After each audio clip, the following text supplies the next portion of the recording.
সাবেক ভিপি মাহমুদুর রহমান মান্না একটি কথা বলেছে যে আমিও 2 বার ভিপি ছিলাম। ছাত্র সংসদ নির্বাচন আর জাতীয় নির্বাচন এক জিনিস। কাজেই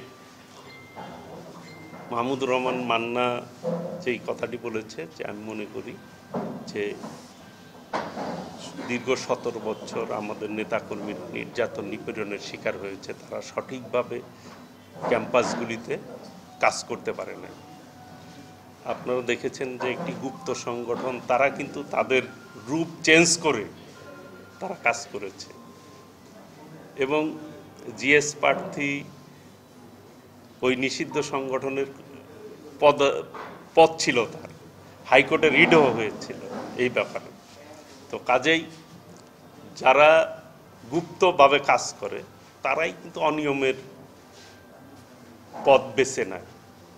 বাংলাদেশের মানুষ কখনোই কারচুপি নির্বাচন কারচুপি হোক কোনো পর্যায়ে মানুষ এটি মেনে নিতে পারে না, গ্রহণ করতে পারে না। বাংলাদেশের মানুষ 14 সালে ভোট দিতে পারে না, 18 সালে পারে না, 24 সালে পারে না। এই যে মানুষের অধিকার যে তারা তাদের পছন্দ মতো প্রার্থীকে নির্বাচিত করবে, সেই ক্ষেত্রে যখনই যে প্রতিবন্ধকতার সৃষ্টি করেছে, অনিয়ম করার চেষ্টা করেছে, তারাই কিন্তু পরবর্তীতে জনগণ থেকে বিচ্ছিন্ন হয়েছে।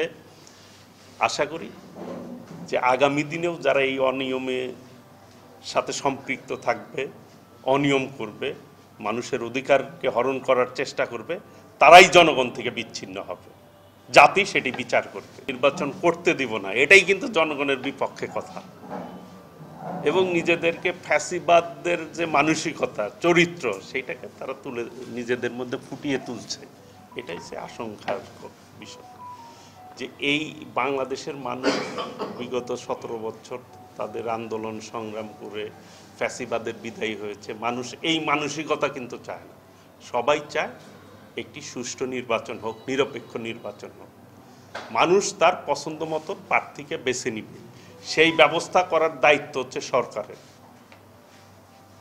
নির্বাচন বানচালের জন্য বিভিন্ন কথা মানুষ এর আগেও বলেছে, ষড়যন্ত্র করছে।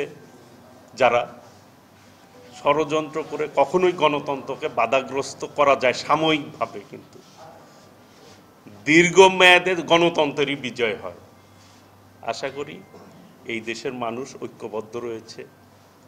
আগামী দিনে ইনশাল্লাহ বাংলাদেশের মানুষ আমাদের ভারপ্রাপ্ত চেয়ারম্যান দেশনায়ক তারেক রহমানের নেতৃত্বে একটি গণতান্ত্রিক বাংলাদেশ মানুষ প্রত্যাশা করে।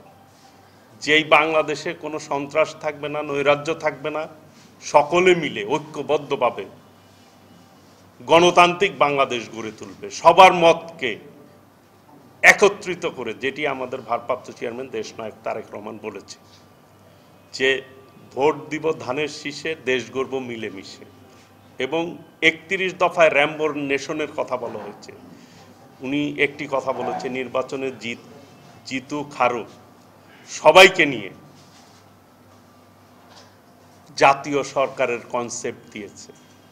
কাজেই যারা ফ্যাসিবাদের মানসিকতা পোষণ করে তাদেরকেই বাদ দিয়ে কিন্তু ফ্যাসিবাদের যারা কায়েম করেছে, খুন করেছে, গুম করেছে, তাদেরকে বাদ দিয়ে যারা ফ্যাসিবাদ বিরুদ্ধে আন্দোলন করছে সকলকে ঐক্যবদ্ধভাবে পথ চলার আহ্বান জানিয়েছে। আশা করি দেশনায়ক তারেক রহমানের আহ্বানে সকলেই ঐক্যবদ্ধভাবে কাজ করবে।